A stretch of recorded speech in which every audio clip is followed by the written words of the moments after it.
अग्निवीर योजना को लेकर विपक्षी नेता तमाम बातें करते हैं। इस योजना को कैसे भी सरकार वापस ले, इसलिए सरकार पर दबाव बनाने की बात भी की जाती है। लोकसभा चुनाव के दौरान भी इस योजना को वापस लिया जाएगा अगर सरकार बनती है, ये राहुल गांधी ने खुलकर कहा। इसके बाद बस कोई ना कोई चीज ऐसी ढूंढी जाने लगी जिससे इस योजना को बदनाम करने की कोशिश की जा सके और ये बताया जा सके कि योजना युवाओं के लिए ठीक नहीं है। युवा इससे बेहद परेशान है। पिछले दिनों पंजाब के मोहाली में एक अग्निवीर जवान को लूटपाट के एक आरोप में गिरफ्तार किया गया था। वो इन दिनों छुट्टी पर घर आया हुआ था। पुलिस ने उसके साथ 2 और लोगों को कार की लूट के आरोप में पकड़ा। रिपोर्ट के मुताबिक मोहाली पुलिस ने 24 जुलाई को छप्पर चुरी के पास हुई कार की छिनैती के मामले में 3 लोगों को गिरफ्त में लिया था। पता चला इसमें से एक आरोपी शमीत सिंह उर्फ ईशू भारतीय सेना का अग्निवीर जवान है। वो साल 2022 में सेना में भर्ती हुआ था। अब इसके बाद अग्निवीर योजना को बीच में लाकर इसे बंद करने की बात फिर से सामने आई। लेकिन अब उत्तर प्रदेश के गाजियाबाद में जो हुआ है उससे एक सवाल खड़ा होता है। पहले खबर सुनिए, फिर बात करते हैं उस सवाल की। दरअसल गाजियाबाद पुलिस ने टप्पेबाजी की घटना का खुलासा किया। पैसे दोगुने करने के नाम पर ठगी करने वाले एक गिरोह के 6 आरोपियों को गिरफ्तार किया है। फर्जी मुद्रा बदलने के नाम पर बदमाशों ने ठगी की थी।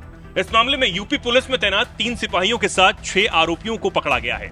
12.25 लाख रुपए की टप्पेबाजी अपराधियों के साथ वर्दी में आए पुलिसकर्मी आगरा, हापुड़, गाजियाबाद के तीनों सिपाही गिरफ्तार हुए हैं। पुलिस ने आरोपियों के कब्जे से 4,36,000 की नकदी भी बरामद कर ली है। इस मामले में डीसीपी देहात सुरेंद्र नाथ तिवारी ने बताया, सीसीटीवी की मदद से गाड़ी को ट्रैक किया गया। गहराई से जांचने पर पता चला कि डॉक्टर मोहतरम ने अपने साले महराज और मोहम्मद शादाब के पैसे हड़पने की साजिश खुद रची थी। इससे उनके पिता मोहम्मद आरिफ, नदीम, राशिद और आशु के साथ साथ 3 पुलिसकर्मी भी शामिल थे। पूछताछ के दौरान खुलासा हुआ कि इस ठगी की साजिश में 3 सिपाही मुख्य भूमिका में थे। ये तीनों पुलिसकर्मी सचिन, अनिल और संजय अपने पद का दुरुपयोग करते हुए डॉक्टर मोहतरम के साथ मिलकर ठगी को अंजाम दे रहे थे।